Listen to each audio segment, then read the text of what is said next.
오늘 우리가 읽은 말씀은 어제에 이어서 사마리아 지역에서 일어난 사건의 연장선상에 있습니다.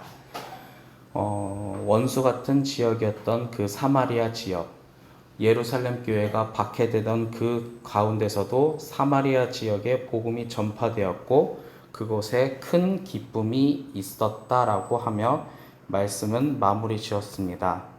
그리고 그에 이어서 그 사마리아 지역에 시몬이라는 사람을 소개하고 있습니다. 아마 이 시몬이라는 사람은 마술을 행하던 사람, 아마 마술사라고 표현하면 될 것 같습니다. 이 마술사라고 하는 것은 21세기에 행하던 마술사 같은 엔터테이너로 생각할 수도 있겠지만 이때 당시에 마술을 행하던 이런 사람들은 종교와 관련된 행위를 하는 사람이라고 생각하면 더 이해가 빠를 것입니다. 그쪽에서 행하던 사람이었는데 빌립이 나타나서 그 빌립을 따르게 되었다라는 거죠. 하지만 이 이야기의 갈등의 시작은 14절 베드로와 요한이 나타나면서 이야기가 시작됩니다. 베드로와 요한이 나타나는 이유는 예루살렘에 있는 사도들이 사마리아에 있는 일을 듣게 되어 일손이 필요했는지 도와주러 나타난 거죠.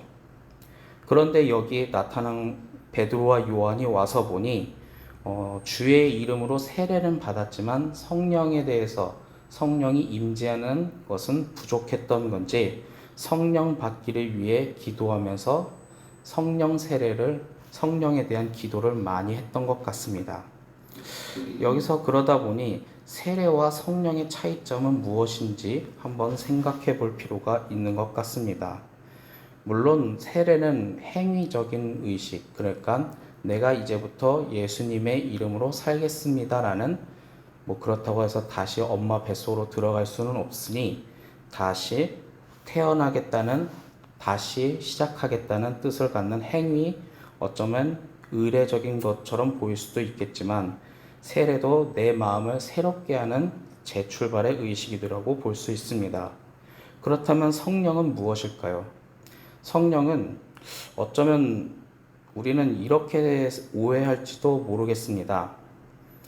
성령 강림절 오순절 때 임한 성령 때부터 그 전에는 성령이 없었는데 예수님께서 약속하라니까 성령이 딱 내려와서 그때부터 성령이 함께했다 하지만 구약 성경에서 보면 하나님의 영 혹은 주님의 영 그리고 복음서에서도 성령이라는 단어를 표현한 거 보면 항상 우리 곁에 있었지만 그 특별히 오순절에 임했던 성령 강림절 때 이제는 예수님이 우리와 함께하지 않으니 성령님을 의지하며 함께하는 뜨거운 경험을 했기 때문에 그것으로 인해서 교회 공동체를 세워갔다는 것을 보면 성령은 우리와는 함께는 있었지만 어쩌면 우리가 느끼지 못했던 것은 아닐까라는 생각을 해봅니다.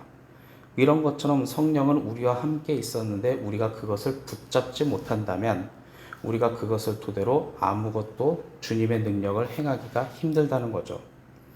물론 우리가 이런 생각을 해볼 수도 있습니다. 성령이 능력이 임하시면 우리가 치료가 되고 어쩌면 큰 능력을 행하는 일이 있죠. 그렇다 보면 우리는 이런 생각을 할 수도 있습니다. 인간적인 판단으로 주변을 둘러보니 지금은 치료의 능력이 필요하다. 암 치료의 능력이 필요하다. 그러니 주님 성령의 능력 몇 번 암 치료 그거 주세요. 이렇게 생각하는 버릇이 있을 것 같습니다. 하지만 성령의 능력을 주시는 분은 바로 여호와 하나님이십니다. 여호와 하나님이 어떤 걸 주시느냐? 우리에게 가장 필요한 걸 주시는 거죠. 근데 인간은 참 나약하게도 무의식적으로 내가 이걸 필요하니 그것만 주세요 라고 하지만 하나님의 시각은 다르다는 거죠. 그러다 보니 그 성령의 능력이 임하는 걸 보고 있던 시몬이라는 사람이 돈을 주어 그것도 나에게 주세요 라고 합니다. 어쩌면 성령의 능력을 간절하게 간구하는 마음은 참 좋지만 그 방법은 틀렸던 것 같습니다. 이에 대해서 베드로가 20절에 내가 하나님의 선물을 돈 주고 살 줄을 생각하였으니 내 은과 내가 함께 망한다 이렇게 말합니다. 즉 뭐냐? 성령은 돈으로 매매하는 것은 아니라는 거죠. 우리는 중세시대 때 면죄부나 성직 매매했던 안타까운 사연들을 우리는 이것을 통해서 많이 생각할지도 모릅니다. 이제껏 그냥 내 멋대로 살다가 이제 주님을 만날 때가 되었으니 그때가 두려우니 면죄부를 사서 돈으로 모든 걸 해결해 갖고 그때 편안하게 천국 간다. 이런 생각이 있었기 때문에 옛날에 중세시대 때 면죄부가 있었던 거죠. 그런 것처럼 이렇게 돈 주고 이런 매매를 하고 그런 것을 하는 것은 잘못되었다라는 거예요. 그럼 오늘 이 말씀 속에서 이 시몬이 왜 이런 생각을 해왔을까라는 생각을 해볼 필요가 있습니다. 왜 성령을 돈 주고 살려고 했을까? 그냥 그가 단순히 돈이 많아서 돈으로 모든 걸 해결하려는 사람이라서? 오늘 이 이야기를 보면서 저는 어떤 이야기가 생각이 나서 여러분들께 한번 해보려고 합니다. 이 이야기는 어떤 큰 교회에서 임원을 세울 때 냈던 스무고개와 같은 시험 문제라고 합니다. 어떤 이야기를 낼 테니 그 이야기에 자신만의 정답을 한번 제출해 보아서 그걸로 임원을 세우겠다라는 거죠. 한번 제가 이야기를 들려볼 테니 여러분들만의 정답을 한번 생각해 봤으면 좋겠습니다. 옛날에 어떤 사냥꾼이 있었는데 그 사냥꾼이 사냥을 하다가 은빛 여우를 발견했습니다. 여우인데 가죽이 은빛이에요. 그러니 사냥꾼의 본능이 이건 꼭 잡아야겠다 해서 사냥꾼의 추격전이 시작되었습니다. 하지만 은빛 여우다 보니 얼마나 날쌘지 참 오랜 추격전이 있었죠. 화살을 많이 쐈지만 딱 화살 한 개 남겨놓고 이거는 비장의 수단을 남겨놓고 화살을 쏴야겠다면서 계속 추격을 하는데 그 추격 끝에 그 은빛 여우는 어떤 집 앞에 굶주린 개에게 물려 죽었습니다. 자, 여기서 갈등이 시작됐죠. 그 은빛 여우는 누구 걸까요? 사냥꾼의 것일까요? 아니면 굶주린 개의 주인 것일까요? 이거 가지고 시험 문제가 나와서 누군가는 반으로 잘라야 한다. 그럼 반으로 자르면 요렇게 자르냐, 위아래로 자르냐, 좌우로 자르냐, 뭐 그거 가지고 참 여러 가지 토론이 되었던 적이 있었죠. 여러분들이 생각하는 정답은 어떤 것일까요? 자, 잠깐 여러분들 눈을 한번 싹 훑어보고, 네, 정답을, 여러분들의 생각하는 정답은 말할 필요 없습니다. 그냥 제가 들은 것만 얘기할게요.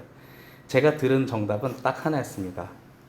사냥꾼은 은빛 여우의 가죽을 봤으니 가죽을 벗겨서 사냥꾼에게 주고 굶주린 개는 배가 고팠으니 여우의 고기를 줘라 라고 했던 판결이었죠. 물론 이게 절대적인 정답은 될 수는 없지만 제가 오늘 이 말씀 묵상 중에 왜 이 이야기가 떠올렸냐 하면 사냥꾼에게 있어서 보이는 것은 가죽이었고 굶주린 개에게 보이는 것은 고기였다면 오늘 이 말씀 속에 성령을 돈 주고 살려고 하는 시몬의 눈에는 무엇이 보였냐는 거죠. 그는 분명히 초반 9절부터 이렇게 말을 합니다. 높은 사람부터 마술로 인하여 그가 백성들로부터 놀라게 하며 큰 자라고 칭찬받는 사람이었어요. 근데 빌립이라는 사람이 나타나서 그 큰 자라고 칭찬 안 듣는 사람이 되었죠. 어쩌면 그에게 있어서 그 성령이란 것이 있다면 자신이 과거의 영광을 찾고자 했던 것 같습니다. 즉 성령이 임해서 나타나는 그 능력이 엄청나게 멋져 보였던 거죠. 그런 것처럼 시몬은 성령을 주시는 하나님을 본 것이 아니라 그저 그 나타나는 현상만 바라봤다는 겁니다. 우리는 어쩌면 이렇게 겉으로 보이는 나타나는 현상에 매료되어 그것을 간절히 원할 때가 있습니다. 우리는 참 안타깝게도 많은 사람들이 큰 교회를 찾아간다고 합니다. 큰 교회를 찾아가면 뭐 많은 것을 누릴 수 있다고 해요.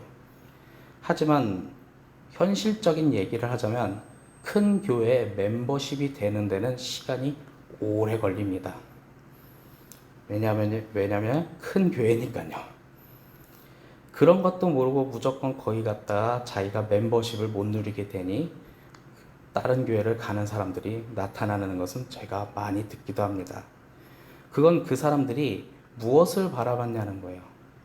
교회를 바라볼 때 그 교회에서 함께 임하신 여호와께서 하나님께서 임하시는 임재, 예수 그리스도의 이름으로 행하는 모든 것들은 작은 교회든 큰 교회든 다 있는데 어쩌면 세상에 있는 사람들은 그것을 원하는 것이 아니라 그저 다른 것을 원하기 때문에 큰 교회를 찾아가지 않았을까. 예를 들어 중국집 사장님이 큰 교회를 가면 고객님들이 늘어난다는 생각을 했지 않았을까라는 생각도 듭니다만, 이런 것처럼 오늘 이 말씀은 우리에게 주는 한 가지 메시지가 있습니다. 우리는 주님의 이름을 부르며 살아가고 있는데 무엇을 위해서 살아가고 있냐는 거죠. 어쩌면 우리가 성령이 임하는 그 멋진 것들을 누리고 싶어 할지도 모릅니다. 하지만 그것을 누리기 위해서는 마땅히 우리가 해야 할 봉사와 헌신과 그리고 신앙 행동이 따른다는 거죠. 예를 들어서 주님을 알기 위해서 기도를 한다던가, 주님의 말씀을 알기 위해서 예배 시간에 주님의 말씀을 듣는다거나, 그로 인해서 내가 내 자신을 돌아보면서 틀린 점이 있다면 고쳐간다던가, 그거를 전문 용어로 회개라고 하죠. 잘못된 것이 있다면 주님의 뜻으로 바꿔가는 것을. 우리는 그 과정들을 통하여서 주님을 더욱더 알고 우리는 더욱더 그리스도의 완전의 길로 점점 가고 있는데, 이 시몬이라는 사람은 그 모든 과정들을 다 생략하고 그냥 마지막만 가고 마지막에 딱 성공만 하고 싶어 하는 것 같습니다. 즉 이것은 평생 내 멋대로 살다가 마지막에 성령 받고 천국행 막차 타고 싶어 하는 것이 아닐까라는 생각이 들죠. 물론 그것은 잘못되었지만 이것을 토대로 우리가 생각해 봐야 할 것은, 우리가 좋은 것만은 할 수 있지만 우리가 믿음의 생활도 필요하다는 거죠. 그것은 어쩌면 손해보는 것 같지만 그 과정들이 쌓이다 보면 그것이 그리스도인의 완전을 누릴 수 있으며, 그거 완전을 누린 사람들이 모여 교회를 이루고, 교회를 이룰 때 주변에 우리 교회를 토대로 주변 사람들이 하나님은 저런 분이라는 것을 경험하게 될 거고, 그럴 때 바로 하나님 나라가 확장되는 거 아니겠습니까? 그렇게 여기 성남동이, 대전 동구가, 그리고 대전시가 가능하다면 우리를 통해서 대한민국 전체가, 좀 더 욕심내자면 우리를 통해서 지구촌 전체가, 욕심은 낼수록 좋죠. 그런 위대한 역사가 일어나는 것이 우리에게 필요한 것이 아닐까 생각이 듭니다. 오늘 하루 여러분들은 하나님의 말씀으로 시작했습니다. 그리고 또 어쩌면 하나님의 말씀으로 살아가다 보면 힘든 것도 있습니다. 하나님의 말씀으로 살아가다 보면 손해보는 것도 있고요. 하나님의 말씀으로 살아가다 보면 남들보다 느리게 갈 수도 있습니다. 하지만 중요한 것은 우리가 이렇게 믿음으로 살아가며 그것들이 쌓이면서 우리는 그리스도인의 완전, 성화된 모습으로 점점 살아간다는 거죠. 그렇게 우리는 나중에 진정한 승리를 경험하게 될 것입니다. 그런 우리 성남교회가 될 수 있기를 간절히 소망합니다. 아멘. 기도하겠습니다. 사랑의 하나님, 오늘 시몬이라는 사람이 나와서 돈으로 모든 것을 해결하는 장면을 보았습니다. 돈으로 모든 것을 해결한다면 우리도 돈만 많이 벌었을 것입니다. 하지만 그것은 옳은 것이 아니죠.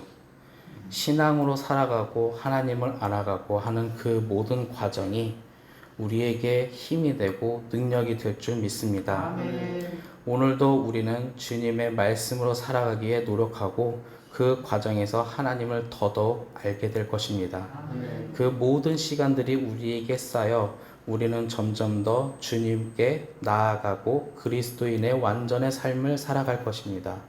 우리가 그렇게 살아갈 수 있도록 주님, 우리에게 성령과 능력과 지혜와 용기를 주시옵소서. 아멘. 오늘도 주님의 말씀으로 시작했으니 말씀으로 승리할 수 있도록 주님 도와주시옵소서. 아멘. 특별히 담임 목사님께서 일본 나고야 지역에서 하나님의 말씀을 위해서, 하나님께서 세우신 교회를 위해서 선교 활동 중에 있습니다. 우리는 몸은 떨어져 있지만 마음만은 함께하는 교회, 성남교회임을 잊지 않도록 주님 도와주시옵소서. 아멘. 특별히 돌아오는 기간 동안 오고 가고 하는 모든 기간 동안 주님께서 함께 해주시고 다시 우리가 함께 모여 주님의 이름을 부르는 예배 공동체가 될 수 있도록 주님 도와주시옵소서. 아멘. 그리고 주님 앞에 예물을 드렸습니다. 이 예물이 주님 앞에 온전히 쓰이기를 원합니다. 이것이 바로 하나님의 꿈, 하나님의 소망의 한 부분이 되어 위대한 하나님 나라의 역사가 일어날 줄 믿습니다. 주님 도와주시옵소서. 언제나 함께 하신 아버지께 감사드리며 주 예수 그리스도 이름으로 기도했습니다.